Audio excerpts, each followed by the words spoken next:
Okay, so I found this one really interesting.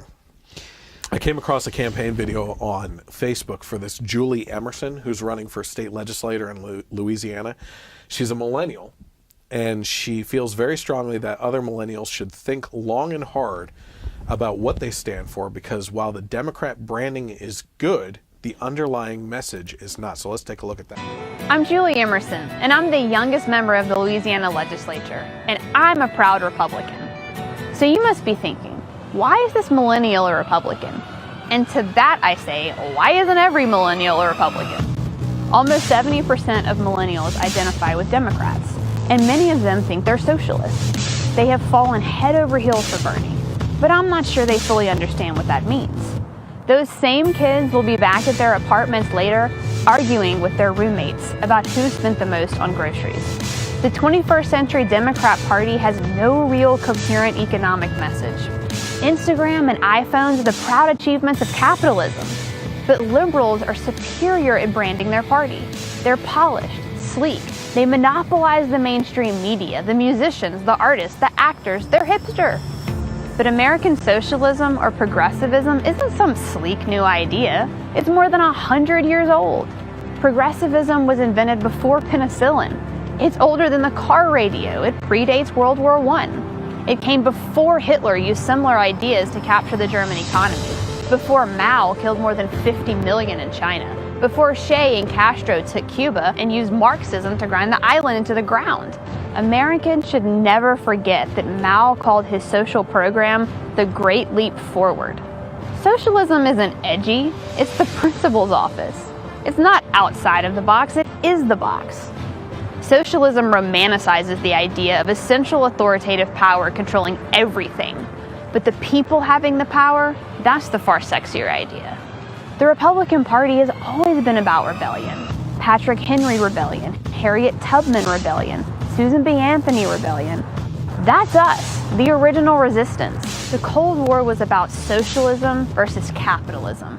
Some say we should stop talking about Ronald Reagan. I say we need to start explaining exactly why he led us to an American Cold War victory.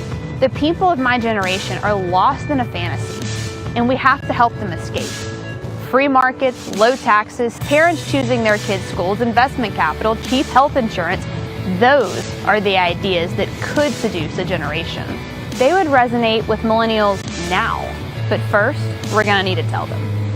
It's about time that the grand old party got some fresh new blood. Awesome. Yeah. She threw a lot out there. Yep. She was going over Che and Castro, Mao. Yeah. Which Obama hung a Christmas ornament of Mao on the Christmas tree in the White House. Did you know that? No. Yeah. Man. Hitler, socialists. Yep. National Socialist Party. That's what the Nazis stand for. Yeah. All these things are.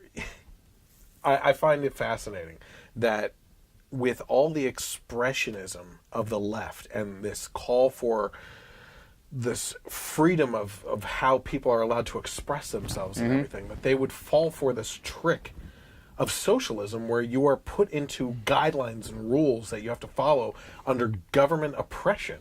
Yep. Whereas as she said, and the best way to say it, the far sexier idea is liberty and freedom.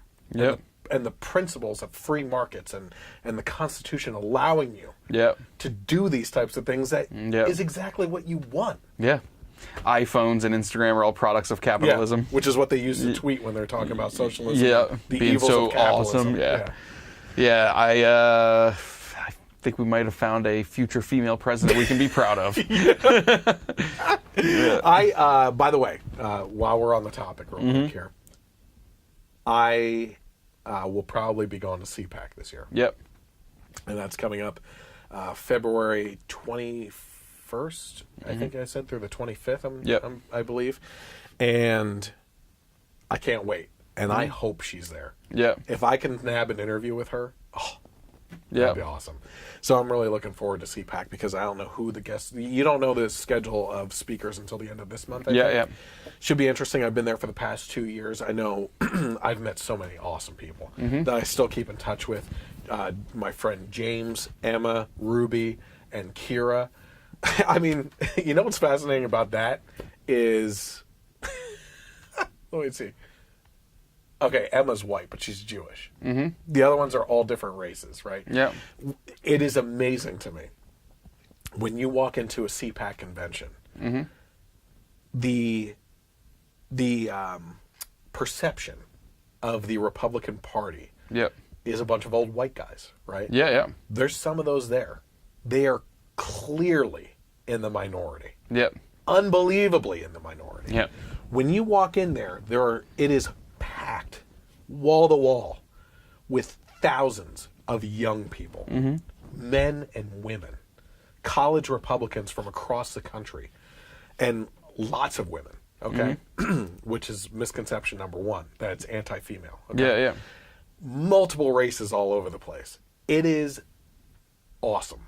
Yeah. It's awesome. If a news organization could honestly report on this convention and just take a camera and slowly sweep the audience, Yep. they would be Multiculturalism. blown away. They would Yeah. be blown away. Didn't you The say country you would also be. even met with a group of gay Republicans there that one? Yeah, the log cabin Republicans. Yep. Yeah, that was an interesting talk that I had with them. Yep. And they when I met with them, they said that they don't believe in gay marriage.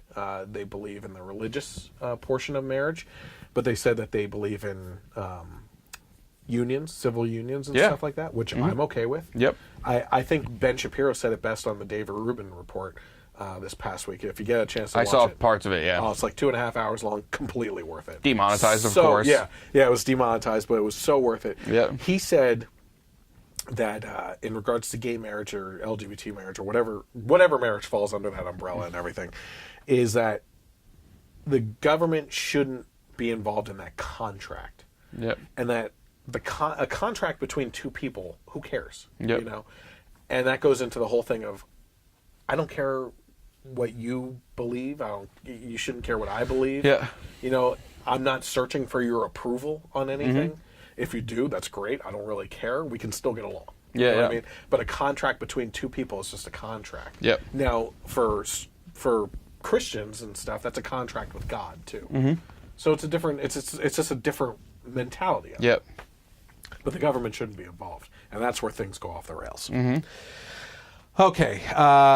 So this Julie Emerson. Yep. Keep an eye on her. If you have the availability or the ability to donate to her campaign. I don't Yeah. care if you're not in her state. Like this woman needs support. Yep. Because this is a shooting star. Yep. You know, this is like Bitcoin. Yep. 3 years ago. This might be a good idea of splitting this segment off into an individual video and like tagging her in and say, hey, I will. Yeah. CPAC, Yeah. you gonna be there? Oh yeah, I will. Interview? Yeah. I mean, she lays out. I mean, it's a 2-minute video. She just sweeps the conversation Yep. with so many points. You have to watch it over and over again because she's absolutely right. Yep. You know, it's awesome. I love how she uses the word sexy too. Yeah. Because politics can be sexy. Because when it involves your personal liberties and freedoms and you being able to live in a society like we do Yep. without the oppression of government. Now we do. I think we do have oppression of government Yep. as it stands for decades now. But compared to other countries, it's pretty damn sexy. You know? Yeah. So